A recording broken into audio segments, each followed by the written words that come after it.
Hi guys, இன்னைக்கு நான் வெளிநாட்டு வாழ்க்கையில் இருக்க கஷ்டங்களை பற்றி தான் உங்ககிட்ட சொல்ல போகிறேன். கொரியான்னு இல்லை, எந்த கண்ட்ரி போனாலும் நமக்கு அந்த ஊரில் ஸ்டார்டிங்கில் கொஞ்சம் பிரச்சனைகள் இருக்க தான் செய்யும்.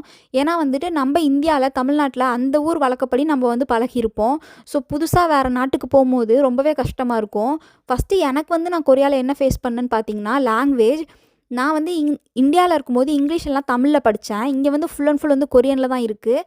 சில ப்ரொஃபஸர்ஸ் டிமாண்டுமே பண்ணுவாங்க, நீ கொரியனில் தான் செமினார்லாம் ப்ரெசென்ட் பண்ணணும், அசைன்மெண்ட்ஸ் அதுக்கப்புறமேட்டுக்கு உன்னோட எக்ஸாம் எல்லாம் கூட கொரியனில் தான் எழுதணும் அப்படின்னு சொல்லுவாங்க.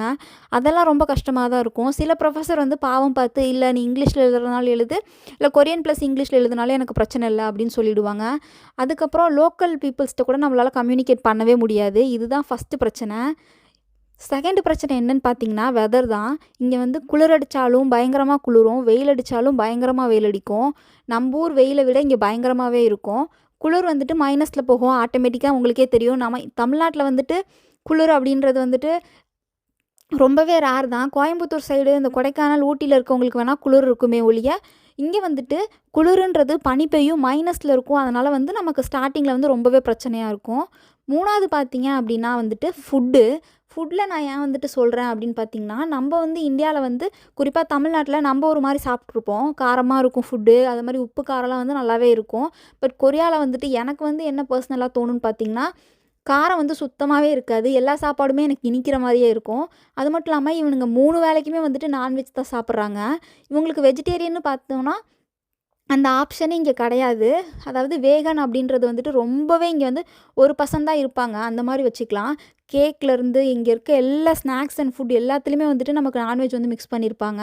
ஸோ வெஜிடேரியனாக இருந்தாங்க அப்படின்னா கொரியாவில் 95% கஷ்டம் தான். இதே அவங்க வெள்ளை வீடு எடுத்திருந்தாங்க அப்படின்னா பிரச்சனை கிடையாது. 4வது என்னென்னு பார்த்தீங்கன்னா, ட்ரெஸ்ஸு. இவங்க எல்லா ட்ரெஸ்ஸுமே லூஸாக போடுவாங்க. நம்ம டைட்டாக போட்டோம் அப்படின்னா, லைக் நம்ம ஊரில் இந்த ஜீன்லாம் ஃபிட்டாக, அதுக்கப்புறம் டிஷர்ட்லாம் ரொம்ப தொலைலாம் போடாமல் நம்ம நார்மலாக ட்ரெஸ் பண்ணுவோம். பட் இங்கே ரொம்ப லூஸாக ட்ரெஸ் பண்ணுவாங்க. ஸோ இனிஷியலாக நம்ம வரும்போது நம்ம ட்ரெஸ் பார்த்து நம்மளை கொஞ்சம் வித்தியாசமாக பார்ப்பாங்க. அது மட்டும் இல்லாமல் கலர்ஃபுல்லாக இவங்க மேக்ஸிமம் ட்ரெஸ் வியர் பண்ண மாட்டாங்க. பிளாக்கு, ஒயிட்டு, க்ரே இந்த மாதிரி ரொம்ப மினிமமான கலர்ஸ் தான் ஃப்ரீக்வெண்ட்டாக அவங்க யூஸ் பண்ணுவாங்க. ஸோ நம்ம ஊர் மாதிரி ரெட்டு, பிங்க்கு, க்ரீன் இந்த மாதிரிலாம் மல்டி கலர்ஸ்லாம் யூஸ் பண்ணோன்னா நம்ம ஏதோ புதுசாக வேறு கிரகத்துலேருந்து வந்திருக்க மாதிரி பார்ப்பாங்க. அது மட்டும் இல்லாமல் இங்கே ஃபாரினர்ஸ்னாவே குழந்தைங்களாம் புதுசாக பார்ப்பாங்க. ஏதோ ஏலியனை பார்க்குற மாதிரி பார்ப்பாங்க. ஏன்னா கலர், அதுக்கப்புறம் நம்மளோட ஸ்கின் டோன்லேருந்து நம்மளோட ஃபிசிக் எல்லாமே அவங்களுக்கு டிஃப்ரெண்ட்டாக இருக்கும்ல. இதெல்லாம் ரொம்ப டிஃப்ரெண்ட்டாக தான் இருக்கும். பட் ஸ்டார்டிங்கில் கஷ்டமாக இருக்கும், அப்புறம் அதுவே பழகிடும். இதெல்லாம் தான் நான் கொரியாவில் ஃபேஸ் பண்ணுற டிஃபிகல்ட்டிஸ். இந்த வீடியோ உங்களுக்கு பிடிச்சிருக்குன்னு நினைக்கிறேன்.